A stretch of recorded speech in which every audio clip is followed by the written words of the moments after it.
Hey guys, welcome back to Resistance Chicks. We're your hosts, Leah and Michelle. Today is Sunday, the 16th of June. We're matching hair today. 2000. We do have matching hair today. Well, do you know why? Nice Grandma Marilyn necklace. Because, yeah, and that came from the yard sale for you, one of her things there. I'm doing braids today because of the rain. Oh my gosh, we're in a flood. We need a boat. We need an ark for all of our animals. It's never going to not rain. That must have been why I had a dream that our friends across the street left us a boat several years ago, but it was buried, and it was a really nice boat to begin with, but we hadn't used it in a while, so like strawberries and raspberries were growing up inside of it. Food was growing in the boat. Mm-hmm. Huh, interesting. I didn't keep the chickens out because we opened the door. I'm like, oh, let's pick those berries, and the chickens are going in. These are the things I worry about at night. Chickens are going to get our raspberries. Oh my gosh, that's hilarious. I know. I also, you know what else I had a dream about? What?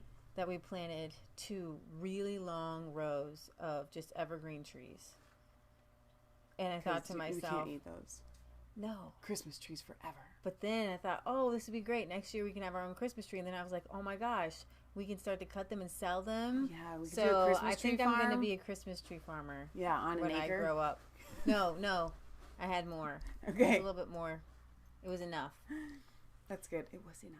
You want some weird news to start as people trickle in? Okay. Because we're running late today. Sorry, guys. There wasn't planning on it. I was actually planning to be here at 1 exactly. It just didn't happen. If you are just joining us, we try to be here at 1 every Sunday for Euro and UK news, which I was thinking about today while I was in the shower because you weren't the only one who worked in mud today because our pig pens were flooding because... Were they? Because last night they weren't when I was out at 12:45 a.m. Yeah, well, some of our ditches have been unditched. They've been filled in. Okay. Through erosion. Okay. So I dug them out again.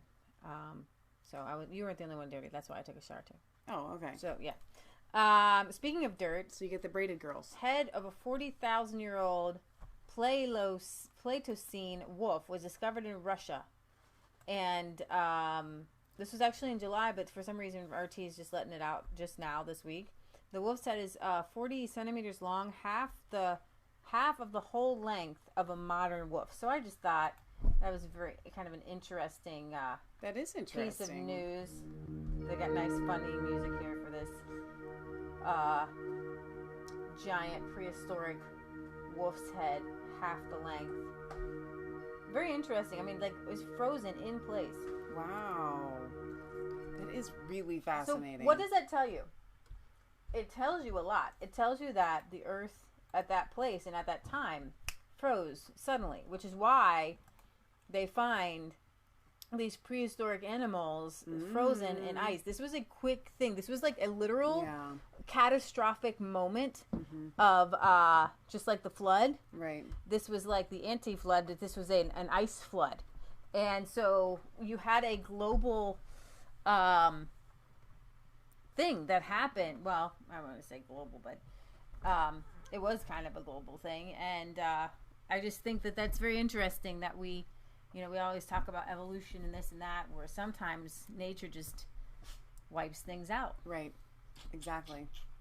And all right, so while you move on, I want to an order of business. I kind of feel like we're a club. Order of business. So I have downloaded the a special app software for our webcam.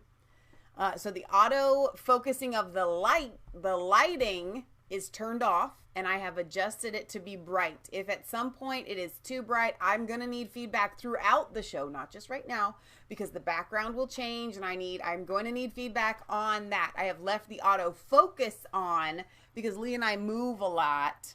And I think that it might start to look funny if that's not on, but we can play with that moving forward. But I do now have the power over the webcam that I previously did not have. Okay, now it's time to go to the feed and where the things go to boom boom. Happy Father's Day. We forget. You know what? I was actually going to do like a Father's Day segment. Okay. I was going to get to that, but you can start with that. Okay, well, before the segment, you can get excited about it, Fathers. Happy Father's Day. Yeah, I actually had toyed with putting that in the title, but we're going to talk about fathers. We're going to talk about Western civilization. We're going to talk about all kinds of great things. What makes Western civilization so great? Our fathers. Oh, that's really good. You could. I know. If we had the time, we could have done like a whole show. That was my idea actually. Yeah. That before you came. and then I switched it all up. Okay. It's time for Sweden to admit that it has a boom boom problem. Boom boom. Seriously, Sweden has an explosion problem, bomb problem. Things just go boom, but not on their own. They also have a rape problem, and so much of a rape problem, and a child molestation problem that it didn't previously have. Right. That they're hiring this year 350 new police officers just to investigate sexual crimes. What? Yes. So this is actually, okay. The cause is not good news, but the fact that they are trying to take it in hand is better than not. It's good news. I think it's like, it's definitely under half. I have the article up of these molestation and rapes ever get resolved. Right. Wow. That's crazy. So it's time for Sweden to admit explosions are a national emergency. This bomb exploded shortly after 9 a.m. last Friday, and a blast that 2 ripped days ago, through last Friday. Yeah. Okay, so like over a that week ripped ago. through 2 apartment buildings and could be heard for miles. 25 people suffered cuts and bruises, and 250 apartments were damaged. A nearby kindergarten was evacuated. Hospitals jumped into disaster mode. Photos from the scene show rows of demolished balconies. You can see here. And shattered windows. It was absolutely incredible that no one was severely injured, the police spokesperson said. It is the kind of news we usually associate with war zones, but this bombing took place in Linköping, a peaceful university town in southern Sweden. Remarkably, it was not the only explosion in the country that day. Another seemingly unrelated blast was reported in a parking lot in the city of Gothenburg early in the morning. 3 explosions have been reported in Malmö since the previous Tuesday morning. As of this writing, no arrests have been made. Okay, so I want to interrupt you there. Those committing these bombings, it is war for them. So I don't want to be some sort of, I don't want to get taken off because I'm saying, oh, we're at war. We aren't at war. The Swedens aren't at war, but those that are, the Swedes, shh, why do you have to call it out? The Swedes aren't at war, okay? But those committing the bombings, whoever they may be. The Swedens. That's not the Swedens. You know what I'm saying? They're at war. It is a war. The Swedens stop it. Oh my gosh. A sharp rise in explosions in the recent years, predominantly related to conflicts between warring criminal gangs. The use of explosives in the Nordic countries now at a level that is unique for a state not at war. But as Michelle said, those people exploding things are at war. Right. In response, the government issued a first ever amnesty for explosives in the fall of 2018, allowing people in possession of such weapons to hand them over to the police with immunity. But that didn't seem to stem the tide. No way. It never works, by the way. Criminals don't turn in Oh my bombs. gosh. Some 50 explosions were reported in the first 3 months of 2019 alone. An average of more than 1 every other day, and an increase over the same period in 2018. Oh my gosh. 3 blasts per week. Every other day? Yeah. While explosives, more than 1 every other day. Imagine if this happened in your country, not even your neighborhood. While explosives have become a weapon of choice among the country's gangs, the effects of such violence are hardly confined to criminals. In the past 4 years, fatalities include a 63-year-old man who unknowingly picked up a hand grenade lying in the street, an 8-year-old boy who was asleep when a hand grenade was thrown into an apartment where he was staying, and a 4-year-old girl killed in a car bombing. Now, don't pick up things on the ground if you don't know what they are. Detonated hand grenades. I need you to think about. I need you just to grasp for a minute this hand grenade thing. It's not a thing here in the United States. And I really love that today we are representing Sweden's colors. We are. Oh my gosh. That was purely by design. Okay, so what we have over here behind Michelle's head in 2011 and 12 and 13, you had 1, 2, 3. In the 2 total. I'm sorry, in the country total. 1 in 2012, 5 in 2013, 8 in 2014, 22 in 15, 39 in 2016, 21 in 17, 18 in 2018, and 116 detonated hand grenades so far this year alone. But in Sweden, we don't have a gun problem. You in the United States have a gun problem. There has been a corresponding marked escalation in gang-related shootings. These are not native Swedish gangs. These are people, we're going to call them migrants from other countries, bringing their gang problems into Sweden. Okay? Sweden had 45 deadly shootings in what police refer to as a criminal environments last year, which is an increase. Guys, Sweden didn't have gangs in before 2011. They had the Sons of Odin. They didn't have gangs. There was no gangs like they have here in the United States. And the rest of the world. And let's see. In contrast, neighboring Norway has had less than 3. Sweden opened up their borders more. Let's put it that way. Deadly shootings per capita in Sweden are now considerably higher than the European average. The systematic witness intimidation paired with a code of silence in the country's socioeconomically weak immigrant areas has made this type of crime difficult for Swedish legal system to tackle. The rise in gang violence and other types of crime, including sexual offenses and a wave of robberies against children, has had far-reaching implications for Swedish society. In a country which boasts the world's first feminist government, a third of young women now report feeling unsafe to go out at night. Wow. Let me just say, as far as if you have the best place for women, which feminists would say, I want my, Sweden, right. Sweden wants to have the best place for women. They've trained their young men to be feminists from the time they're born, right? When a third of the women in the country are afraid to go out at night, you ain't a country for women anymore. Okay? Wow. Let's see. According to prevailing ideology of the Swedish political establishment, the wave of violence, which is baffling to many European neighbors, should not be happening. A long-standing cornerstone of the country's political conversation dictates that crime must be understood in socio-economic terms, meaning crime only happens when people don't have enough money. Right. That is the way that they... Well, and that's what happens in socialist countries where, especially in a country like Sweden, where most of it... Okay, so let me break this down. If you have a socialist country, at the very least, if half of the country is paying... for the other half of the country, let's just say it that way, then okay, they're paying for their people and somebody's getting the money, okay? But when you have a mass flood of migrants coming in and the natives are just paying for foreigners and then the natives start to starve when the people were coming here from Africa, they heard that Sweden was the place to go. So they would skip everywhere else and they go straight to Sweden. You say here, you mean into Europe. Into West. You feel like you're there. Like it feels like we're part of you. Okay, so the criminal justice system was built for a more peaceful society thinking that you could kind of just go soft on people and rehabilitate people. So, for an example, a 16-year-old convicted of execution style killing of a Stockholm pizza restaurant owner in 2018 was sentenced to 3 years in institutional care for young people. Right. The country has one of the smallest police forces. We're going to talk about that for a second. Smallest police forces. They haven't needed one. I want you to know that they haven't needed one. Mm-hmm. Okay. Sweden was, for all intents and purposes, pretty peaceful place. They threw off the Viking mentality and they decided to just... You don't need a Viking hat because it would be perfect for today. It would be, exactly, with the braids. Strong explosion in the vicinity of a church. This is from today. Södertälje was the latest city in Sweden to see yet another explosion, with police describing the blast as being strong enough to be heard 100 yards away. Now, my grandfather is dead, and he would have come in handy for some of these pronunciations, but I think he would make them up as well. He would literally walk around his house Yeah,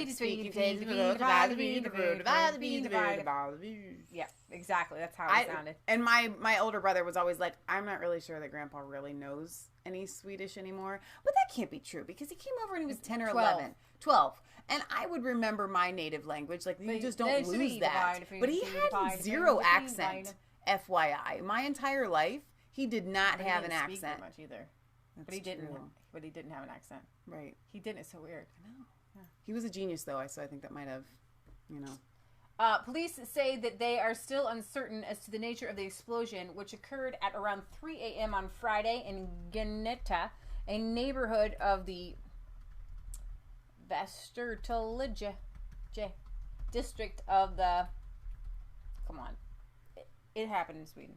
Peter Ass, an officer in charge of the Stockholm Police Management Center, told Swedish broadcasters SVT, "We are trying to sort out what has happened, but before the technicians have investigated, we do not know exactly what has happened. It was so strong that the people 100 meters from there have reported it, with the broadcaster noting the blast happened near St. Ephraim's Church. So far, the Swedish National Bomb Protection Agency has been called into..." Now, those guys are getting overtime. Yeah. Called in to investigate, and the area... That's, you know what? Job protection.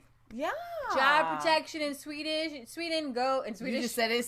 We're all really struggling today. We're all doing Nancy Pelosi. Oh my gosh. But we're catching ourselves, and that's what matters, because she doesn't do it. Job security in Sweden. Yes. The bomb detection agency. Yeah. Protection agency is what they call it. The explosion comes only days after the multicultural southern city of Malmö was rocked with 3 different explosions within 24 hours, with 2 residences in the notorious no-go suburb of Rosengård being targeted. Rosengård. There's no L there. Dyslexic is trying to... Rosengård. That is a Lord of the Rings town. Being targeted along with a nightclub closer to the city. I don't know what is going on with my brain today. I'm definitely having a Nancy Pelosi moments. The explosions are not the first to occur in Malmö this year. Last month, 2 individuals were arrested in connection with an explosion at a restaurant in the city. And in April, a 12-year-old girl was injured after an explosion smashed the windows of her bedroom while she was sleeping.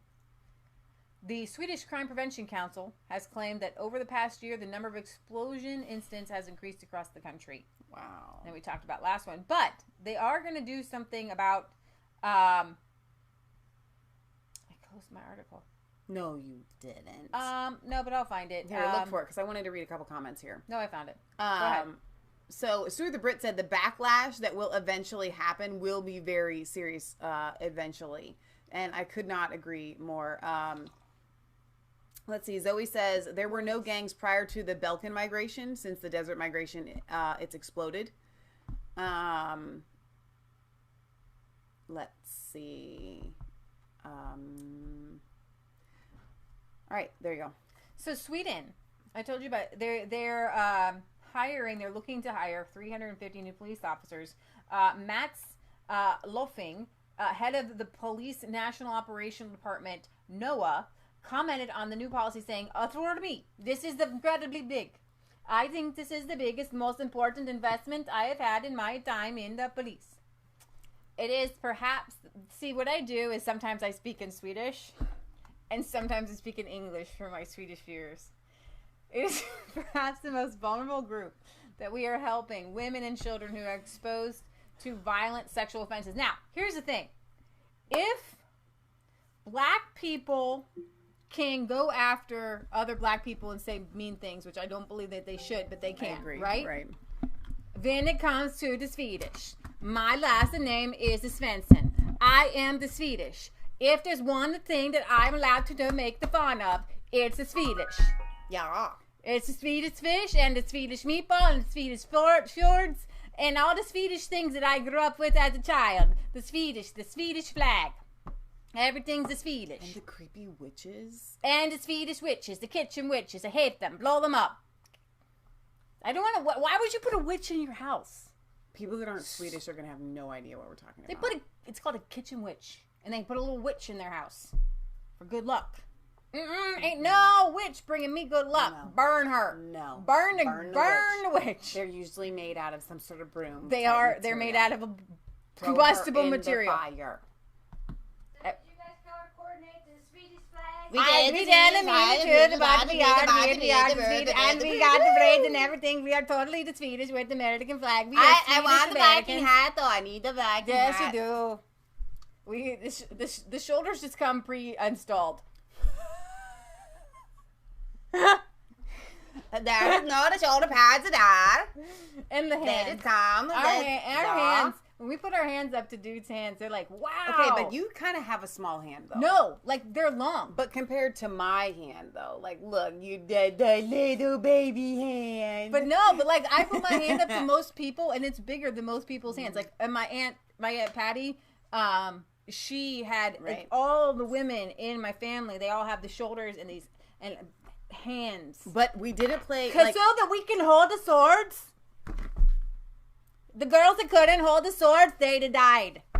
So the girls that can hold the swords, they'd lived. That's why they can breed them strong. We breed the strong. The weak they die. Weak can die.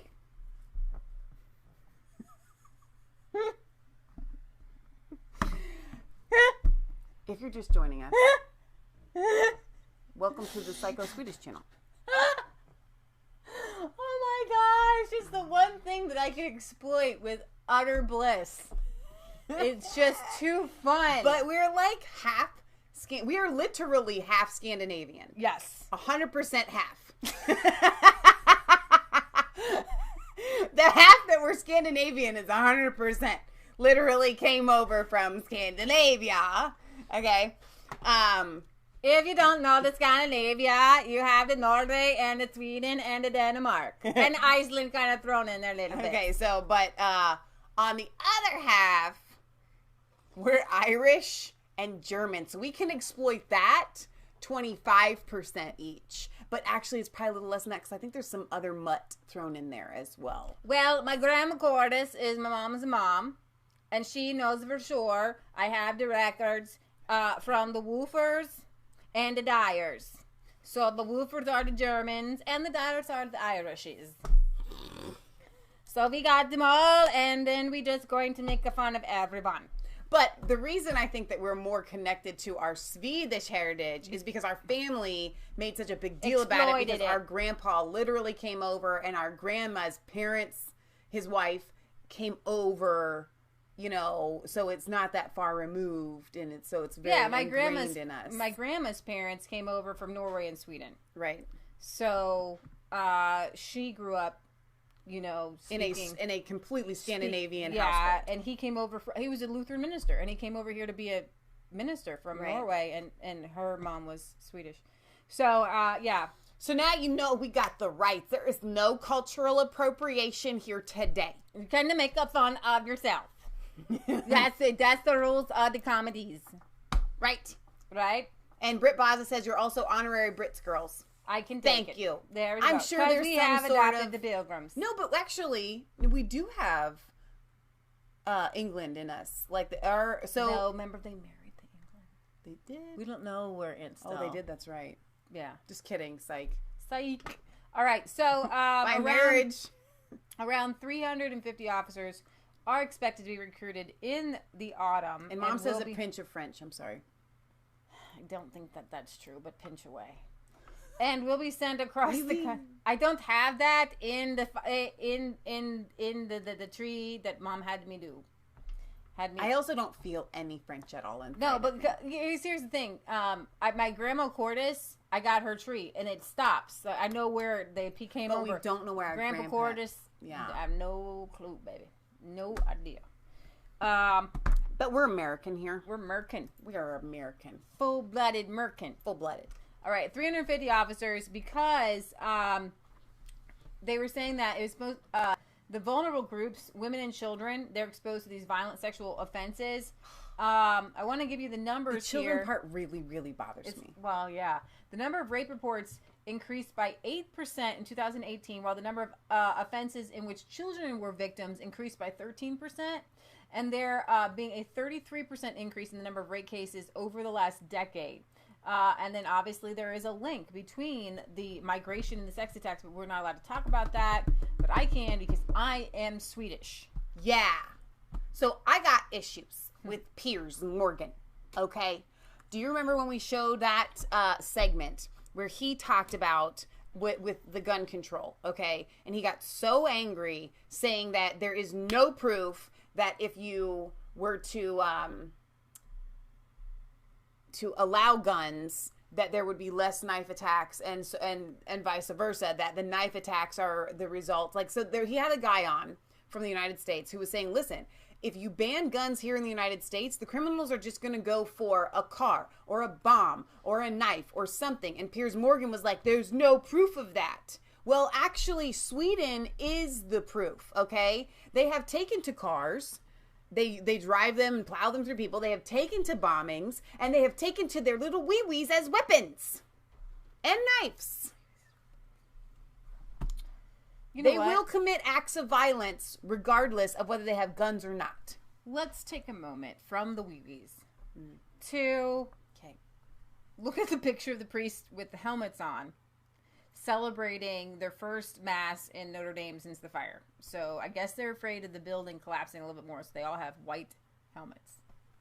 So now they're the white helmets. Now they're the white helmets. The archbishop wore a hard white helmet hat. Burnt wood debris was still visible, and only about 30 people were let inside, but Notre Dame Cathedral on Saturday held its first mass since the devastating April 15th fire that ravaged its roof and toppled its masterpiece spire. Exactly 2 months after the blaze engulfed the landmark Gothic building in the French capital, the service was celebrated by Paris Archbishop Michael Abtuit in a chapel behind the choir, a place confirmed by the construction experts as safe. So only about 30 people, mainly priests, canons, and church employees, were admitted because of safety reasons. It was streamed live on Catholic television. The cathedral is a place of worship, and it is its own, very own and unique purpose. One French priest called the service a true happiness full of hope. We will rebuild this cathedral. It will take time, of course, and a lot of money, a lot of time, a lot of work, but we will succeed. Today, it's a small but a true victory against the disaster that we have had. Now, France recently, the French Parliament recently voted to make sure that it was not turned into some Apple store or craziness, that it's supposed to be rebuilt exactly the way it was before it burned down. So I take offense at that, Sean. Sean says that he's sorry that he's late, but he's been watching James Bond. Really? You couldn't pause Bond for this is so important? Okay. Hey, Farad. Let me read some comments. Oh, read some comments. I don't care. All right. Shootings still happen, but only when it's good for the news narrative it airs on TV. Can the police have guns? Donna Terry wants to know. In Sweden. Yeah, the police do have guns, but I don't know if they... I don't think they do in the UK, though. I think it depends on the police officer. It's weird. It's interestingly weird how some in the UK don't carry guns. Okay, guys. So, Farage's Brexit party is leading the third national election poll in a row. Now, I know a lot of people were a little bit bummed on the Peterborough election.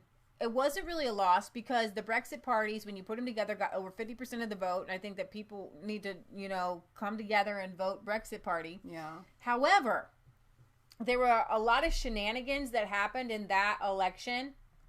And, nope.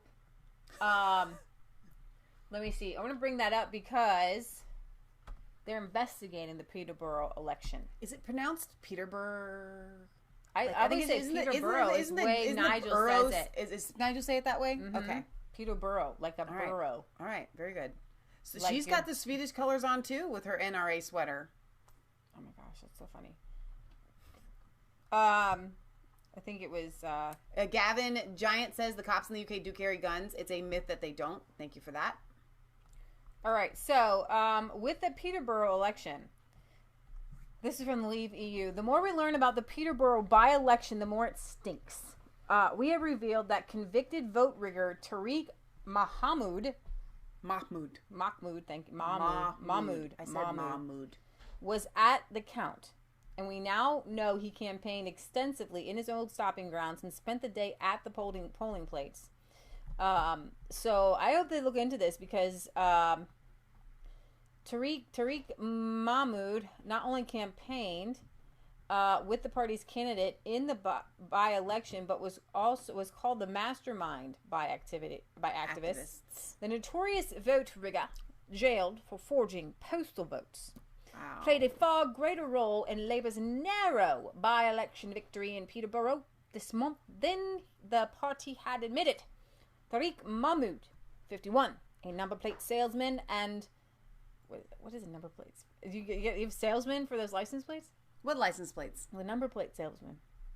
For your car? Yeah. No way. And the former taxi company owner who received a 15-month sentence for his part in the systematic campaign of electoral fraud in 2008, had denied involvement in the campaign to elect Lisa Forbes 10 days ago.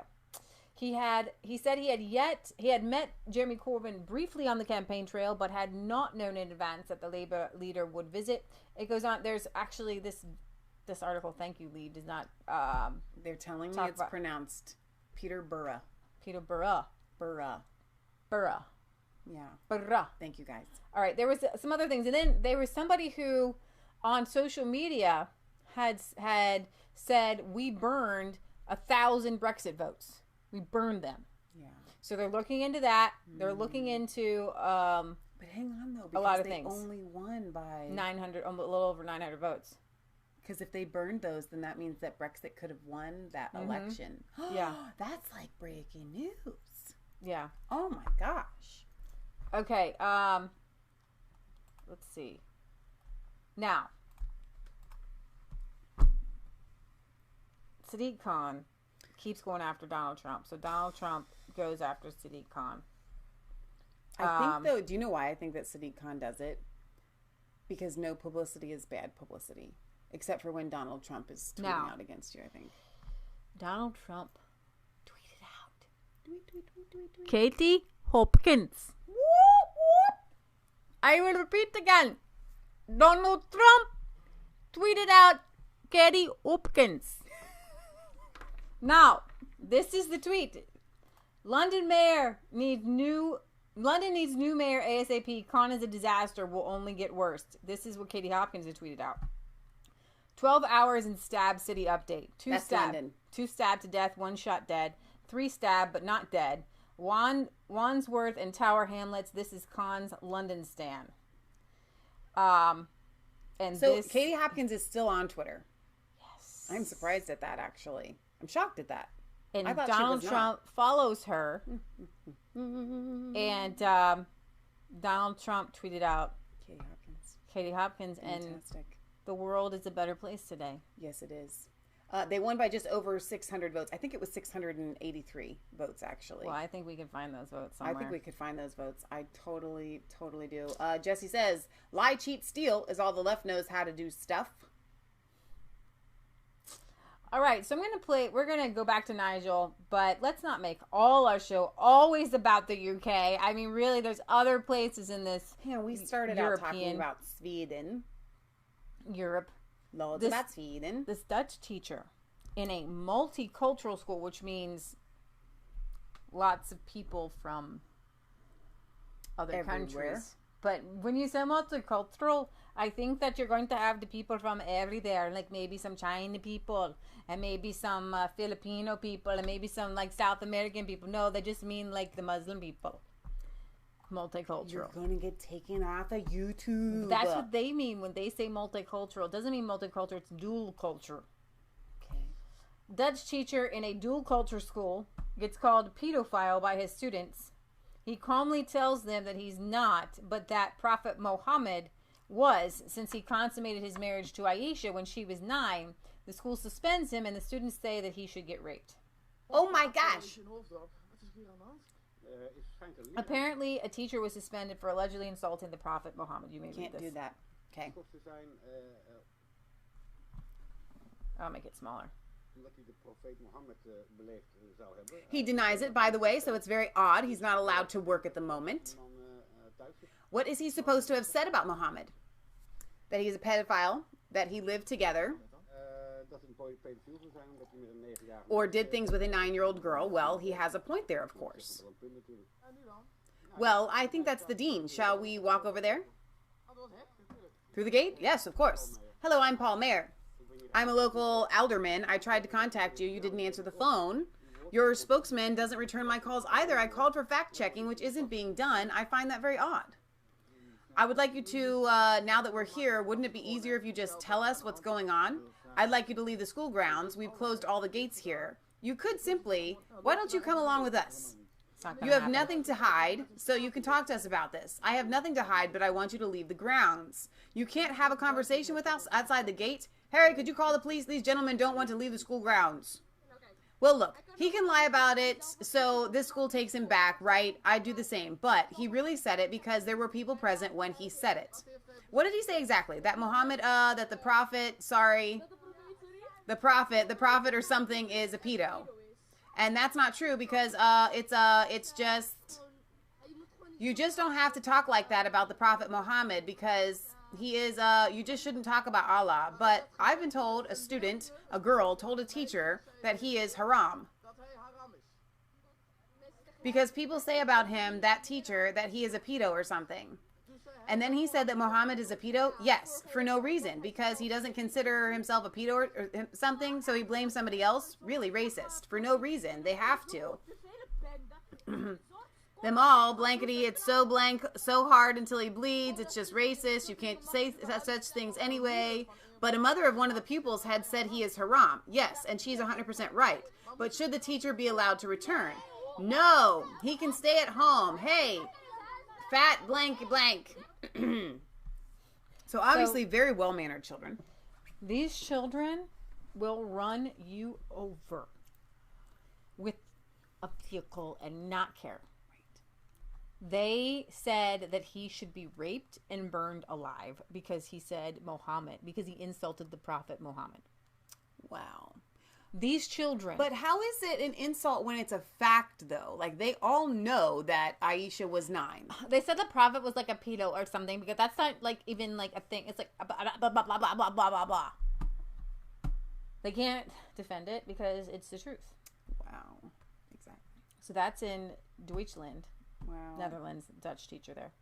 All right. Speaking of people not being able to say things, Nigel Farage. there is this unfunny woman named Jo Brand, I guess. Unfunny person who said something, and let's just hear what she said.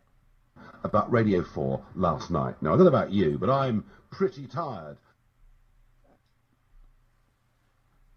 of overpaid left-wing so-called comedians appearing on programmes on BBC Radio 4. Last night, a programme called Heresy had on the panel comedian Jo Brand, and here was her take on politics in the UK today.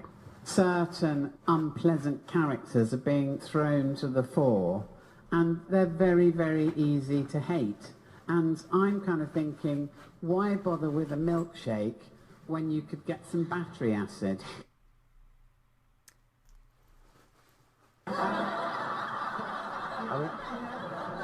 That's just me, and it's all right. I'm not going to do it. It's purely a fantasy, but I think milkshakes are pathetic. I honestly do. Sorry. Well, I think we know fairly clearly who Jo Brand was aiming that comment at. People that are easy to hate, don't throw milkshakes over them, throw battery acid. Now, to her defence, Lee Hurst said comedy is subjective. Yeah, I get that. It is subjective. But please, what do you think? Do you think that's comedy? Do you think that's reasonable? Or do you think in the current climate, all that is doing is inciting hate? Because I tell you what, a lot of people, like Jo Brand, think the referendum was all a terrible mistake and that they have a view that is morally superior to everybody else's, and therefore it seems anything can be used in defence of their arguments. Frankly, I think this sort of behaviour is completely and utterly disgusting. And can you imagine, you know, if I was to tell a story like that about somebody on the other side, about an Anna Soubry or someone like that, I mean, I reckon the police would knock on my door within 10 minutes. I think it's appalling, but please tell me what you... Okay, so I was laughing from real humor because I have a dog who's trying to make a dog bed but there's no blanket there, and she just keeps just looking absolutely adorably cute. But this was not funny. And in the political climate that you have, where one person said, hey, go ahead and milkshake people, and then Farage gets milkshaked, and then she says, hey, these are unlikable people. Why stop at milkshakes? You should go full on battery acid. I would be scared if I were Nigel Farage, because people are being radicalized, especially on the left, to do crazy things. And I would be afraid to go out in public because it's just crazy. And I want to hear what you guys have to say about that. Before we move on there, because I got a beef. And that is this. How come in the UK, on social media accounts, when you say something that could be considered an incitation, how's that word? If you're inciting violence, then they will send the police to your door. You'll lose your job. You might get fined and thrown into jail. I mean, that's absolutely, it's unfair. And it just goes to show that because you're famous, you are literally above the law. Absolutely. Oh, if you're a lefty famous person, Excuse me. Yes, thank you. So if Nigel Farage had said, hey, why stop at milkshakes? Let's throw battery acid. Oh my gosh. He would never be allowed to speak again. Exactly. It's amazing the past that they get. Right. Just for being a lefty.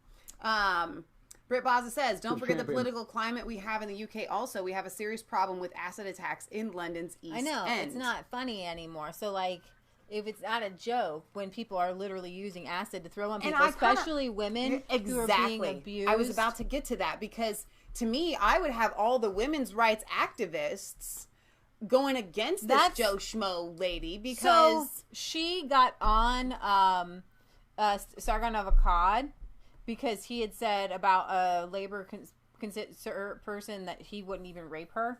Now, I find that a very offensive joke. I don't feel like it's defendable. But to say, why don't you he says, I wouldn't even rape her. Joe Brand says, why stop at battery acid? It's one of my fantasies. Milkshakes, you mean? Why stop at milkshakes? Let's go to battery acid. That's one of my fantasies. She literally says, throwing battery acid is one of my fantasies. Now, Sargon of Akkad didn't say one of my fantasies is to rape this person, then he would be totally gone. Right. Okay? Throwing battery acid and raping somebody, same kind of level of crime. Okay? You can kill somebody with battery acid. You can literally kill someone. So, anyways, I feel like the level of hypocrisy is reached insane They're really showing their true colors across the board, regardless of what country you're in or whatever. We're seeing the left come at you with their pitchfork and horns. And we haven't used that analogy in a long time, but it's really true. We always say when the devil comes at you with a pitchfork and horns, meaning showing who he really is, then you're actually winning. Mm-hmm. It's when he comes as an angel of light, disguising and hiding and keeping all of his evils under wraps and hidden, that he's really, really dangerous. So I think it goes to show the demons screeching. So Brexit is going to happen come hell or high water, but Nigel Farage, he is just whether he's invited or not, he's putting together a team of entrepreneurs and business people to get a good trail going. He was excited trade deal going because he was excited when Donald Trump came over that he said the USA is ready for a trade deal. We got to be ready for a trade deal. So I'm going to play this clip here. Brexit champion Nigel Farage says that he's had enough stalling and he's going to have trade talks with the White House himself. Farage held a meeting with President Trump last week in London, and a trade deal with the United States is critical to Britain's economy once it finally leaves the European Union, a process now 3 years in the making. Joining me now is Nigel Farage. He is the Brexit Party leader and Fox News contributor. I've now got people elected to the European Parliament under the Brexit Party colours who've been business... So exciting, I have to tell you. Who've been deal makers, who've been entrepreneurs. And so my intention is to put together a team to help with the negotiation. Now, they dropped off that letter at number 10. And I was very struck last week during President Trump's incredibly successful visit to London that America has done a lot of homework on getting this trade deal ready, a trade deal that is pretty vital for us, but should be very good for American interests too. Yeah. And when I asked the question, how prepared are the British for this? The answer is we're simply not. So what I'm going to do is put together a delegation of entrepreneurs, British businesses, come to Washington, D.C., meet Bob Lightziger, who is your trade guy, and let's try and move this thing on. Let's try and reach a conclusion.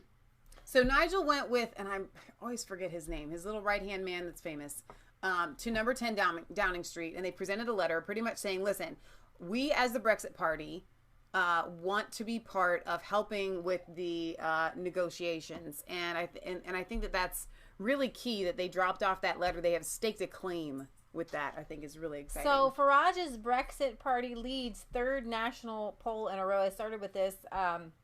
Less than 3 months old, the Brexit party has taken a comfortable lead over the establishment parties for Westminster voting intentions in 3 consecutive YouGov polls. The latest poll published in the Times placed the pro-Brexit party in first place with 24%, followed by the Conservative Party and the Labour Party for joint second with 21%, and the pro-Remain Lib Dems at 19%.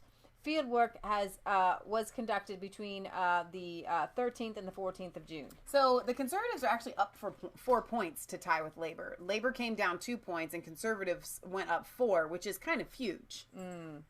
So what I'm saying is, right here, you're seeing half of the country, quite literally, is pro-Brexit, and then there's Labour Party and Lib Dems that want Brexit, but they just have to stick from an economic and moral standpoint with their parties. The 4+ and the 2- on the Brexit Conservative Party is the Bojo jump, the Boris Johnson jump. Yeah.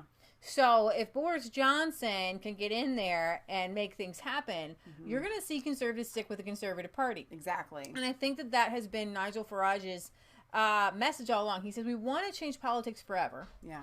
But at the same time, he says we're in it to win it if Brexit doesn't happen by October 31st.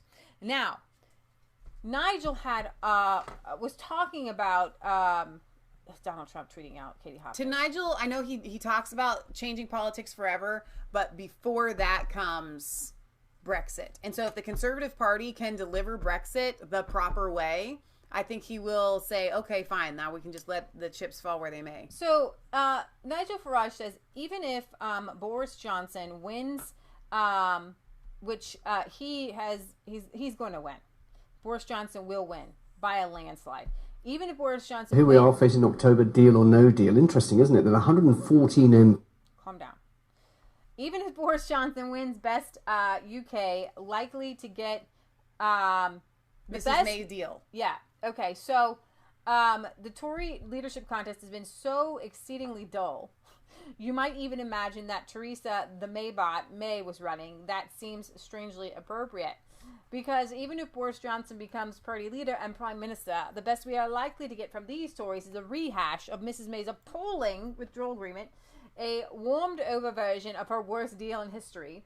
There seems little chance of the Conservatives delivering on Boris's firm promise that we will leave the EU on the 31st of October. Now, remember, Nigel points out that Theresa May said that you were going to leave by the leave date, the 29th of March, 108 times. Okay? And I guess Boris did a little speech last night, or like a kind of a little debate type thing, and in it, when he talked about, he was hardline saying we're going to leave, but he also opened up the door and said, if you don't say that, you don't have a negotiation to start. You don't get to come to the negotiation table. And he said, I don't want to leave without a deal. And so he just pretty much backpedaled what he was saying. So I'm going to go and play this. I don't really know what they're going to say. MPs are behind Boris Johnson. Does that then indicate there's more willingness in the party to let a no deal happen? Possibly. I think the main thing here, of course, is that the European election results clearly spooked the Conservative Party with its abysmal performance in the face of the Nigel Farage Brexit Party. And again, the Peterborough by-election was another example there where the Brexit Party took away a lot of their vote in effect. Yes, Labour won it by a small margin, but if that sort of result were to be repeated in a general election, they would lose scores of seats. So they're clearly terrified of that prospect. And I think that they see Boris as the one person who could match Nigel Farage in terms of rhetoric, at least, that might appeal to... And that word is proper there, rhetoric. Boris Johnson gives a lot of rhetoric. And so it's been well known for, I would say, a couple of years that Boris Johnson would probably be the next conservative prime minister after Theresa May. He's a likable guy. He has a lot of the things. He comes up with funny things to say. But does he have any backbone? And I don't believe that he does at all. Either. I'm not saying that I would rather somebody else above Boris. I mean, obviously there are several people I would rather. I just mean amongst the serious candidates. Right. That being said, I'm still certainly not happy with Boris, and I tend to agree with Nigel that Boris is probably going to deliver a Theresa May type deal, or at least attempt to. Right. So he talked with Roy Stewart on the LBC and about Boris today, and I listened to a little bit of that, and I kind of listened to what Nigel had to say about Boris Johnson, and he's not a fan. I don't think he thinks that it's going to happen. So, and I think that he understands that politicians will say anything to get elected. Right. And the huge surge in support for the Brexit Party proves that in order for him to win this deal, he's going to have to focus on Brexit, whether he feels it inside or not. But get this. So Theresa May vows to block a no-deal Brexit by aligning with Tory Remainers. Outgoing Prime Minister Theresa May has vowed to stop the UK leaving the EU without a deal by aligning with Remainers in the Tory party, including Secretary of State for Work and Pensions Amber Rudd and the Chancellor of the Exchequer Philip Hammond. Sources close to Mrs. May told the Mail on Sunday that despite her failure to pass the EU-approved withdrawal treaty, she has not budged from her position that the UK should not leave the bloc unless it has an exit deal. One ally told the Sunday newspaper she made little secret of the fact that she did not want Boris to succeed her, and if you study everything she has said, it is clear where she now is on no deal. The best hope is that Boris is bluffing as usual. And so while we don't exactly see where this is going to go, because she says that she's going to side with the Remainers, and she's still going to back this note. She wants her deal. Well, for our American viewers, I don't know that they quite understand. Just because Theresa May backs down as prime minister doesn't mean that she loses her spot as a representative for her constituents. And she doesn't actually have to leave. It's this weird thing. She says that the way you turn over leadership is that you have to say to the Queen, here, we're giving this person who we think can command a majority of the conservative party the majority of the government, and if she doesn't think that anybody can do that, then she won't hand over the keys. It's creepy. She's creepy. Yeah, she is. Okay, we read that. We've done Trump's thing on. All right, in Austria, they will shut down a controversial Saudi Center for Interfaith Religious Dialogue. Very interesting. Austria MPs have voted to shut down the King Abdullah bin Abdulaziz's International Center for Interreligious and Intercultural Dialogue following repeated criticism of Saudi Arabia's human rights record. Saudi Arabia is certainly not the only Islamic country that is spreading its influence throughout the West under a banner of dialogue and peace, while routinely abusing the human rights of its own citizens in the name of Islam, Turkey, Iran, Pakistan. In addition, the Saudi Arabia's human rights abuses in addition to their abuses, is also another unmentioned but critical reason to close the center. And in fact, other similar foreign-funded centers with funding from Islamic states that claim to advance interreligious and intercultural dialogue, such centers are often fronts for advancing the Sharia values of the Salafi promoting states, and they routinely use Islamophobia to, kind of go around that. For example, Georgetown University's multi-million-dollar funded Prince Alawid bin Tal Center for Muslim Christian Understanding, the center launched its new multi-year research project on Islamophobia in 2015 called the Bridge Initiative, where the hateful Nathan Lean once served as research director. Lean, as dialogue leader, has called for a public uprising to overthrow Trump, and for whatever reason, Lean tried to delete his outrageous tweets that revealed his bizarre hatred, obsession, and whatever reason he tried. Islamophobia wielding tactics. Oh my gosh. But those tweets you can see, Islamophobia wielding tweets. Let's see. No, you are condemning Zionism. No wonder you hate David Horowitz, Pamela Geller. They are Zionist Jews. You're darn right. I'm condemning Zionists. And do I loathe hate group leaders? You bet. No, I don't think that's a description that nuances Zionism at all. What is it? Apartheid, colonialism, genocide, ethnic cleansing? An ideology that asserts that a certain group of people have a right to a certain tract of land and can thus expel all others. Doesn't it make you Zionist-phobic? Are Jews marginalized? Prejudice towards Jews makes one anti-Semitic. Prejudice towards Muslim makes one Islamophobic. Criticism of Zionism makes good sense. Israel not a democracy, it's an ethnocracy, so it goes on and on and on. Okay. So that's this guy here, leading the inter-Christian Islamic, relations. Yeah. The center continues to aggressively promote the shutting down of Western free speech and Islamophobia drives, because you can talk about Zionism, but you can't talk against Islam. Okay. And another example, the Iranian embassy in Canada was shut down by the former conservative government after it was uncovered that Hamid Mohammadi, an Iranian official working as cultural counselor to the embassy in Canada, was operating covertly as a regime operative.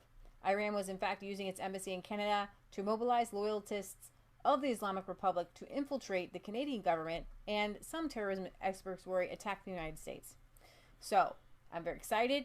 I'm happy that Austria has shut down the Saudi-backed Interfaith Center. Wow. So the Austrian Foreign Ministry said on Wednesday it would implement a vote by MPs on the topic of closing a controversial Saudi-funded center. The facility was created for religious dialogue in the capital, Vienna. The MPs voted on Wednesday to demand that the King Abdullah bin Abdulaziz. Anyways, close down for repeated criticisms of Saudi Arabia's human rights record. And what are we barking Kansas is over there, and they haven't seen him yet today. They did. They said hi to him. Oh. So anyways, there's some good news. We have something happening. On the previous topic, I have some comments to read, especially from Britt Baza here. I thought this was interesting. He says, Michelle, she will have no choice but to hand over the keys of number 10 to the Queen, because the Queen can legally dissolve Parliament if there is a challenge to the security of the nation and rule direct with the Privy Council. I think that would be fascinating if that happened. I don't think that it will happen. I think that would be hilarious. I don't think that the Queen would actually do that. On Facebook, Les Connor says, we will leave on WTO basis. What? Oh, I'm just talking to he meaning Boris Johnson is the best of a bad bunch, and she has resigned, so she does. Okay, so now we're going to go to Canada. This is how the typical Muslim born in Canada hijabi thinks of her country a birth, an enemy. Every Canadian urban high school and university has a mosque designed as multi-faith center, which breeds hate against the West, and patriotism is a fictitious ummah. Now listen to this, and I'll let Michelle read it. And Canada is a white supremacist colonial racist project, as is Israel, as is the state of Israel. So I don't even consider myself... She doesn't even consider herself to be a Canadian, because this is Indigenous land and this land is occupied. So the people... Why does she go back to wherever she's not occupying?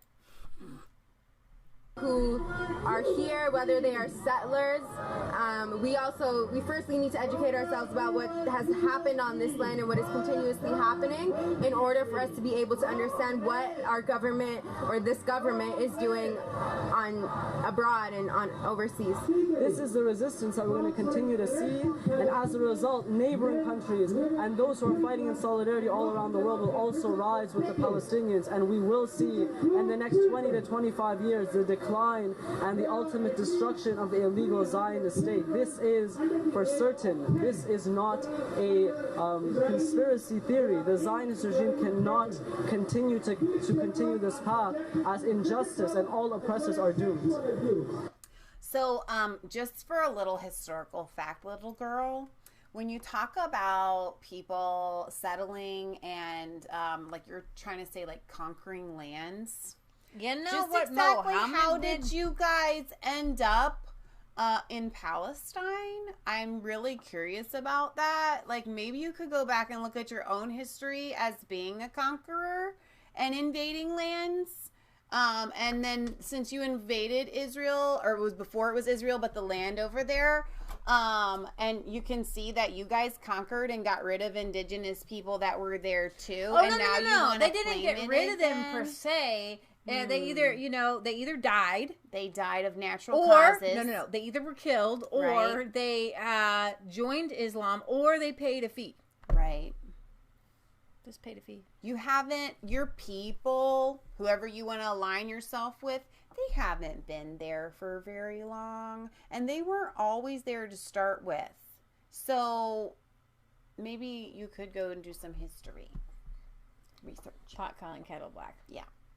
All right. So, I'm going to end with, I hate to end with a disturbing story, but I am going to end with one disturbing story and one. I'm disturbed already. Are there curse words in here? I don't know. So in the UK, this student, I don't know how old he is, he was kicked out of his classroom because he said that there are two genders. Now listen here. If I am, then why would you kick me out of class? It's not very inclusive of Could I finish my sentence, please? It's not very inclusive. No, I'm sorry, what you were saying was not very inclusive, and this is an inclusive school. Yeah, how was what I was saying? Because I was saying that what's wrong with the website is that there are more than one gender in this country. That's your opinion. That is my opinion, and that is an opinion which is acceptable in the school. I'm afraid yours, which you're saying that there's no such thing as anyone other than male or female, is not inclusive. Scientifically, there are just two genders.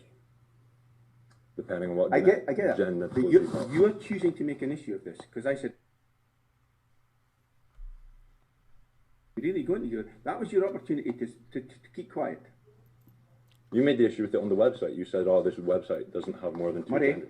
You were clearly given an opportunity not to pursue it. You chose to do so. Yeah, because I think it's. You chose to do so. Yes, that's the key question. You chose to do so. I think it's silly to have anything other than two genders. So that okay. Anything else is a personal. Could you please keep that opinion to your own house? Thank you. I'm going to stop here because, we have a saying on our show. It's not a conspiracy theory if it's the truth. Right. It's not an opinion if it's a fact. Biologically speaking. Okay, so like when you're looking up and you say, "Oh, the sky's blue," well, it might be your opinion. It might be your opinion that there's different shades of blue, but it's a fact that it's blue. Yeah. Okay. The grass is green. Now they're different shades of green. You could discuss, how the sunlight hits the whatever, but it's green. And there's different types of grass. There are. There's different types of clouds. Yeah. Water is wet. Always. Now, I'm not sure, but I'm sure people would find a way, because people like to debate things on why water isn't wet.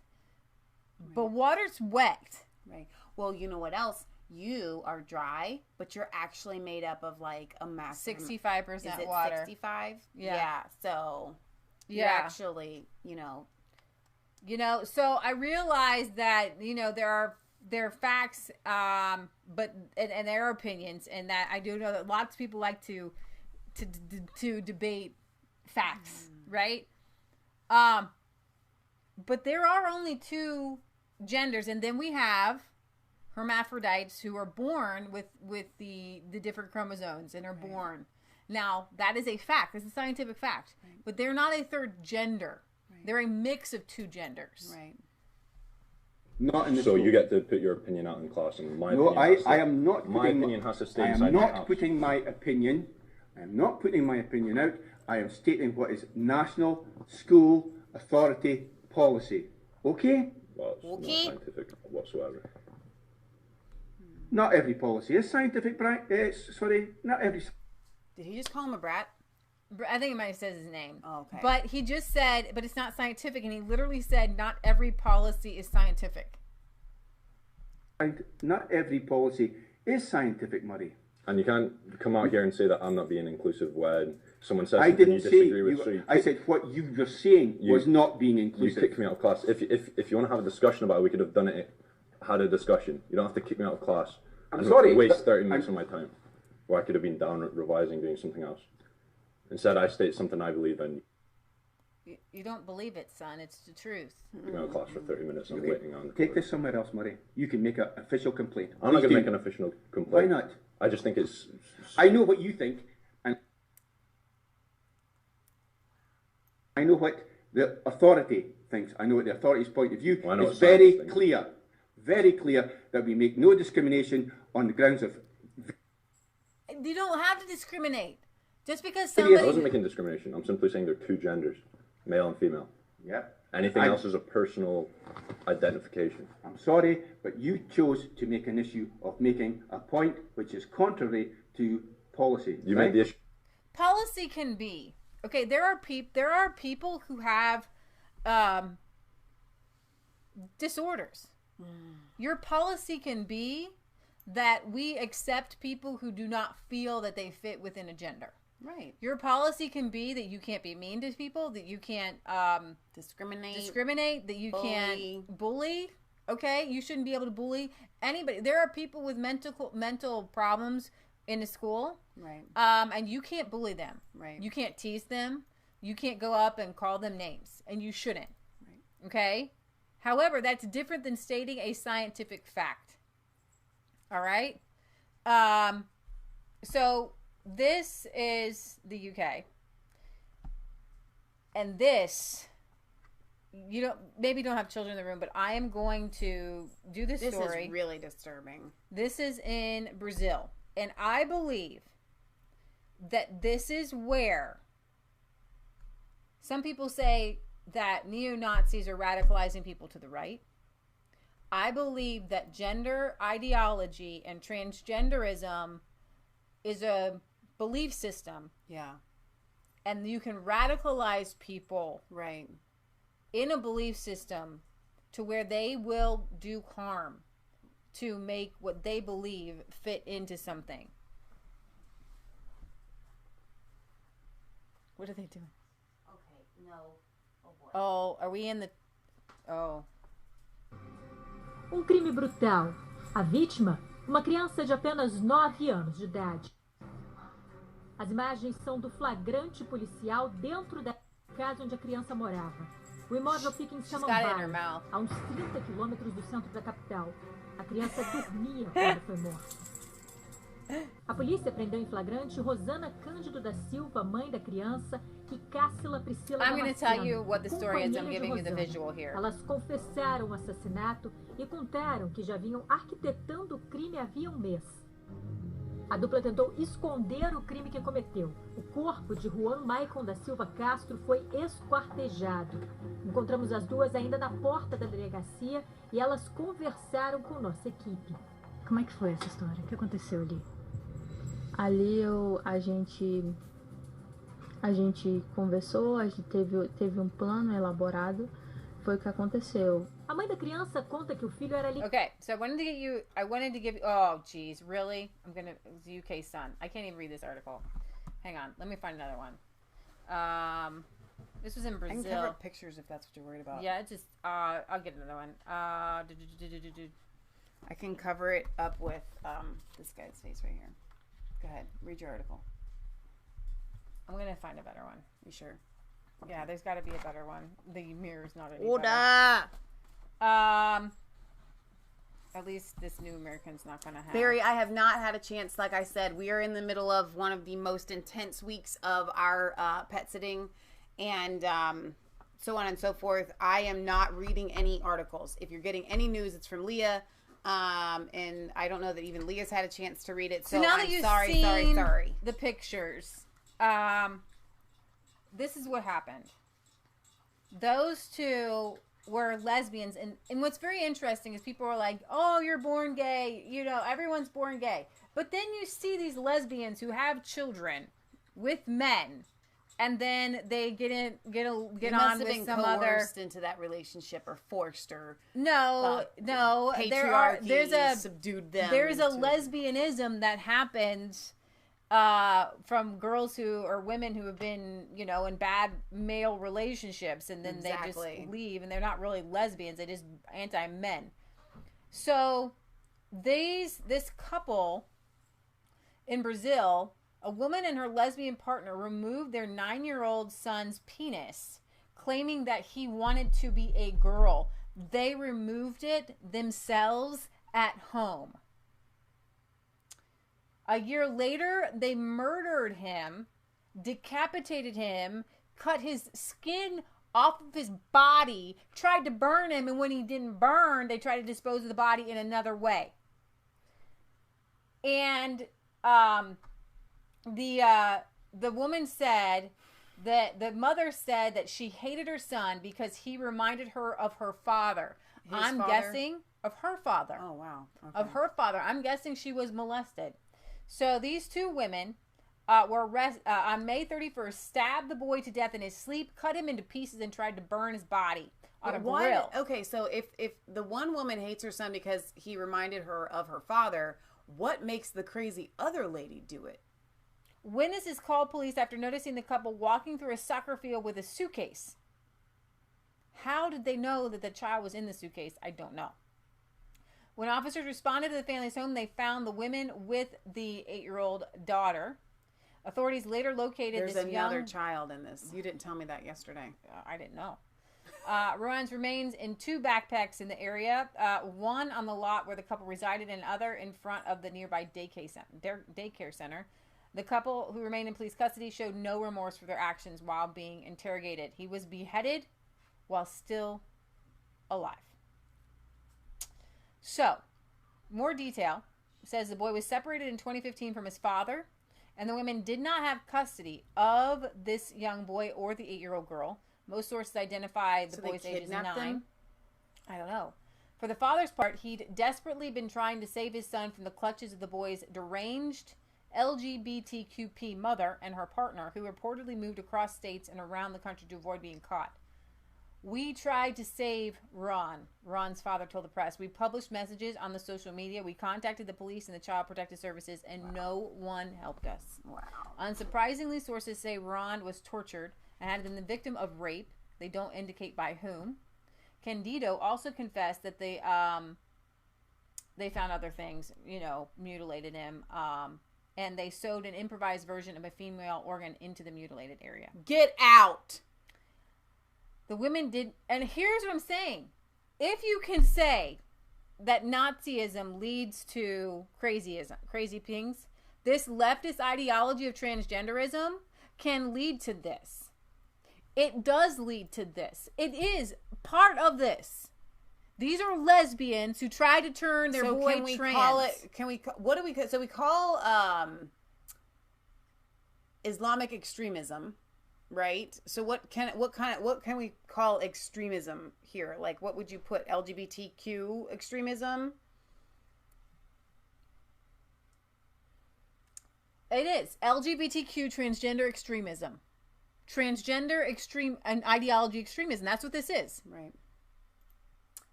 So they kept the boy hairs long.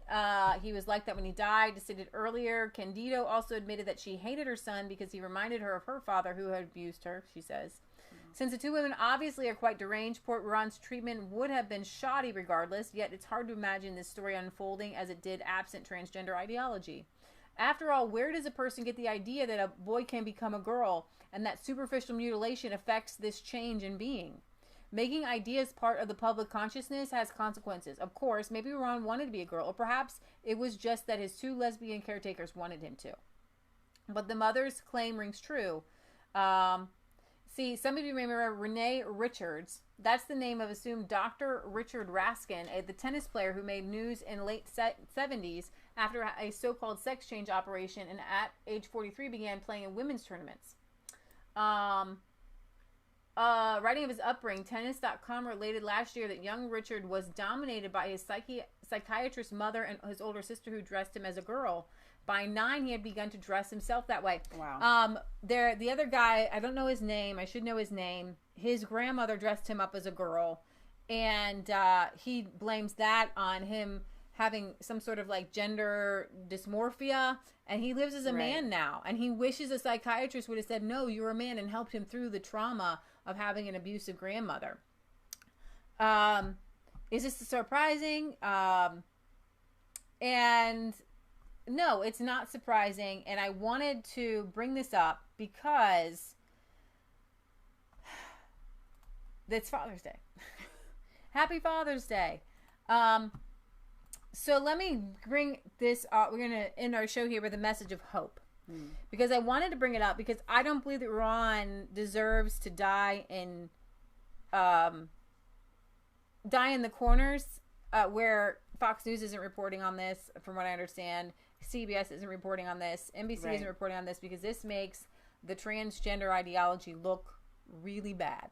But if it was a Christian couple, it would be plastered everywhere. Exactly. Or if actually, I'm going to read before you leave, before I go on to the good news. I'm going to read this from the Babylon Bee. Oh my gosh, you guys are going to die. It's so funny. All right. Now remember, this is satirical. Actually, wait. It's satire, I guess. Here we go. No, wait, that's not it. There's a lot. There must be a lot. Here we go. Here's one I want. They've wrote a lot lately. They got a lot of ideas. Excited parents throw gender reveal for their party for their teenager. Stating that they could hardly wait to see what gender their little bundle of joy was going to be, Mr. and Mrs. Murphy opened their home to friends and family over the weekend to host a gender reveal party for their 15-year-old child. The party goers reportedly partook in games like guessing the gender using pink, blue, purple, green, red, and brown M&Ms to cast their vote, taking a quiz to see who knew the most of the teenagers' triggers, and winning pins from other guests who slipped up and used the wrong pronoun for the child. I bet it's a demi-male dragon king. Dragon King, whatever. No, I just have a feeling. See how the kid is wearing a hoodie and brooding? I bet that's a sign it's a bisexual female. It may be an old wives' tale, but it holds true every time. Just you wait and see.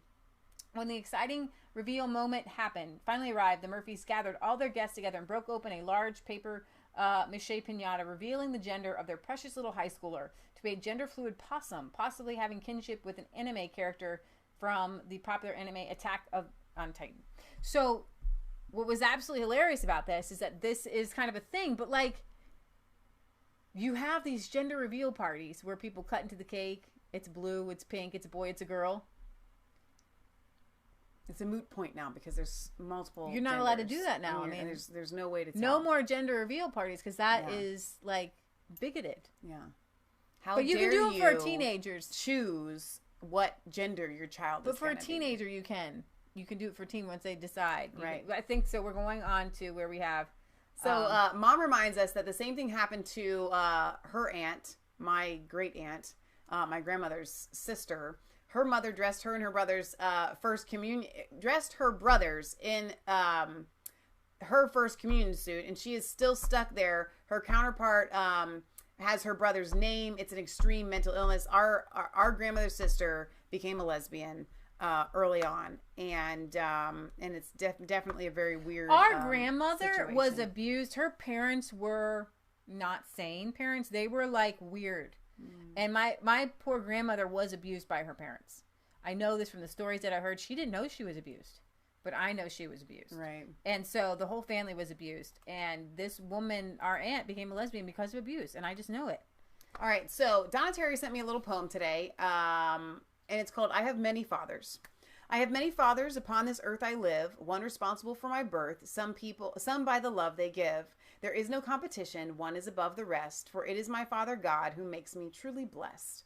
Only for a short time here will I be. It is my Heavenly Father who is always here for me. Never will I be in doubt that my Father truly cares, because he gave the greatest gift in the Son that he did share. That's beautiful. Thank you, Donna. That's nice. I love that. While everyone has a mother, Babylon B again, the necessity of every family for raising and providing for the children, there is a second type of parent some people have called a father. It is unknown what purpose this seemingly bestial parent provides, but today is a holiday known as Father's Day, where the existence of fathers is acknowledged even if their purpose is unknown. That fathers exist at all is kind of insulting, says feminist activist Karen Wolf. That they're around at all seems to imply women could use help running a family, which simply isn't true. Still, it is a fact that they currently exist, so I guess it's okay to spend one day acknowledging that fact as long as it's not too big of a deal. There have been concerns in the past that fathers actually were harmful to families because of their toxic masculinity, but that masculinity has been tamed in recent years. Now they're relatively harmless and can help with chores around the house, though usually only under tight supervision, as they're not very good at them, and can occasionally watch the children, although, again, this can cause trouble as they often irritate the children with bad jokes. While no one recommends having a father, if you know one today is the day to tell him, there you are. Scientists expect fathers to completely disappear the next few decades, though, as they're replaced with an automated device that can both kill spiders and say, nice to meet you, hungry. Oh my gosh, that's hilarious. All right, you guys, we have to sign off. I'm not going to sign off. I'm going to sign off in a second. I'm going to into something happy just real quick. Well, I was going to wish them happy birthday, or happy Father's Day. I'm getting to the happy Father's Day. Okay, get to the happy Father's Day. I was going to, too. I was going to do it together. Okay. Well, I was leading into it. Okay, I'm sorry. My thought was I have thoughts in the shower, as most of us do. I think a lot of us do our best thinking in the shower. And my thought as I showered, and I was thinking about the UK show that we had today, why do we do a European show? Why European? And now we know that UK is not part of Europe. So it has to be the EU and UK show. Now, it's not to offend people, because we all call it Europe. All of you. So you're on the European continent, but it doesn't matter anything, because you're like an island. You're not really part of the continent. You're just like your own deal. Whatever. So I got to thinking about that, and I realized that what we cover is Western civilization, or civilization as a whole. And breaking that down to civilization meaning people who have come to know their rights that have been given to them by God, that have been endowed to them by their Creator. Right. People who have built the most beautiful buildings, the most amazing pieces of artwork, because they were inspired by their Creator and by their Lord and Savior Jesus Christ. What sets the Western civilization apart from other civilizations is Christianity. So we cover those cultures that embraces Christianity, or any place where Christians are being persecuted, any place where Christians are doing great things, anywhere where good things are happening or bad things are happening. We try to cover that all and worldwide, but we focus on the European culture because that was the bastion of Christianity, and where Christianity in the as early as from our Poland book, as early as like 1100 AD, had made incredible inroads and built incredible buildings and cathedrals and artwork. And you had science that was based. You had Galileo, you had Copernicus, you had you had great scientists, you had great thinkers, you had great builders, you had great art, and it was all based on the gospel of Jesus Christ. And when you break down the next tier, after you come to know Jesus Christ as your personal Lord and Savior, after you come to ask him to forgive your sins, then the next thing is, well, how should I live my life? And the very next step is marriage, one man, one woman, because that's a Christian principle, one man and one woman, and children, taking care of your children, and children taking care of their parents. And that is the underpinnings of civilization. Marriage is the underpinning of civilization. Marriage being good, where gender roles are real, and men have a role and women have a role, right, and they come together perfectly. And in every marriage, it's going to be a different dynamic and a different makeup, because every person is unique and special. And the Bible talks about that, especially in the New Testament. Should the eye say to the foot, I wish I were a foot? Okay. I think it's a hand, but yeah. The Bible says whatever part of body you are in the body of Christ, you're all going to be different. You're all going to have different purposes. So every marriage is going to be different. And so some men may be more masculine, and I'm just saying is that you don't have to fit these exact stereotypes. Right. Whereas in the UK, they've actually banned, that's the other headline this week, the UK has banned any gender stereotypes, so you will not see moms vacuuming, I guess, in any UK advertisements. This is and what you're doing when you hear that, what they're saying is literally, we want to get rid of civilization. It's demonic. Civilization is, if you don't have a good mom and a good dad, then you don't have good kids. And if you don't have good kids who are raised, you have good society. So the poor children who are coming into Sweden and they they're gangs and stuff like that, they're missing two underpinnings. They're missing the underpinning of Christianity, and they're missing good parents, right, who love them and raise them to do good. Right. There is nothing about Africa that says it's got to be wild and crazy. Okay? But, and we talk about this a lot, in places like Haiti or in even in India, there's the cannibal tribe. I mean, you're going to have people who have not accepted Christianity, or people who are ruled by overlords who are not Christians. You got communism, and you've got all kinds of rulers and gang members and people who practice witchcraft, and those things and those cultures, they do not reverence marriage as a sanctity, as a holy sentiment to keep holy and pure, and that men have a duty before God that they will answer to God for providing for their wife and their children, and a duty before God, as we read all the time, to love their wives as Christ loved the church in such a way that you would lay down your life for them. Men who are leaving their wives and children and going to Europe, they aren't Christians, because they would never leave their wife and their children to just go. Okay? Now, again, I understand sometimes you're going to go, you're going to make it an existence, but those coming out west or coming to America and then you send for them later, what you're doing is you're creating a life, and then you're going to send for them later. But number one, they're breaking the law. Number two, they're not setting up lives. They're not setting up farms. They're just living off the government. So that's not manly. It's not masculine. Right. So the essence of Western civilization is healthy masculinity, to where we talked about it with the Flag Day. These were men who said, I would rather die on my feet than live on my knees. Patriot Gallery made a shorter clip of that. If you guys want to be able to share that, I wanted to plug that. She worked hard on it and it looks good. So I want to plug and I want to encourage dads and men to be good dads in the face of, this is where the rubber meets the road. This is where real men shine. Because there's not many out there, because they've been told to shut up. They've been told to hide in the corner. Right. And I want to thank everyone out there who is a good father, who does care for his kids, who does care for his wife, who gets up every day and seeks the Lord and says, what can I do to make this earth, this world, this place that I live, a better place? Exactly. Not just for myself, not just for my family, but true religion and undefiled is to take care of the fatherless and the widows. How do I defend the defenseless? Yeah. How do I take care? And that's why it's amazing to see the men who are standing up and being pro-life. I'm going to defend the defenseless. I want to stand for life. Men who are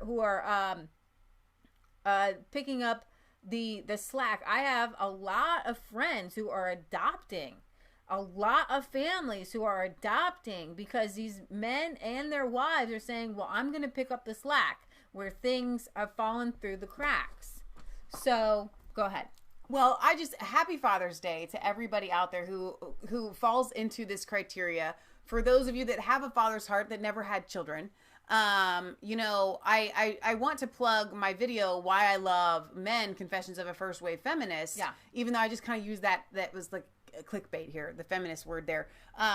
And I want you guys to go and watch it and share it, because it will build you up today for how thankful we as women are for you, because men are the pillars of our society, and the buck stops with you guys, and the responsibility stops with you guys, and I'm thankful for that. I'm thankful that it doesn't stop with us as women, and we have our own gifts, and we can talk about those on Mother's Day, like we talked about Mom, but I want to thank you guys for being here to support Resistance Chicks, because we have a lot of male viewers that watch our show, and you could say that the patriarchy. Why would you want to listen to a couple of women doing a show on news? And so I consider it a great blessing that we have so many men that support our show. So my big theme is MMGA, make men great again. MMGA, make masculinity great again, because when everybody shines with the gifts that God has given them, then everyone shines with the gifts. So, Lion Quest Fitness says, you ladies come from a family background of abuse and abandonment, yet you have chosen the greatest father of them all, God the Father, through his son, Jesus Christ. Very well said. Lane May says, love the show. Have a blessed day with your very masculine men, everybody. I, for one, am very glad we have them. Happy Father's Day to all you guys here today. Be blessed and be men and be blessed. So Patriot Gallery Mama says, America was founded on the gospel, good news of Jesus Christ, liberty from oppression, Luke 4:18. The Spirit of the Lord is upon me because he has anointed me to preach the gospel to the poor. He has sent me to heal the brokenhearted, to proclaim liberty to the captives and recover the sight of the blind, and to set to liberty those that are broken. So we are going to sign off. We've got a big day for the rest of the day. That we're going to have a Father's Day celebration. We're going to have a Father's Day celebration that we're going to try and squeeze in amidst all of our busyness. So we love you. God loves you. God bless. Remember, it's not just a conspiracy theory if it's the truth. We want you to like, comment, and subscribe to both of our channels, Mass Day 3 and Resistance Chicks. Ring that bell for notifications. Find us on Facebook. Follow us on Twitter. We love you. God loves you. God bless. You can send us your letters, P.O. Box 107, Milford, Ohio 45150. If you send us your letters, we will read them on air. All right, you guys, have a blessed and wonderful rest of your day.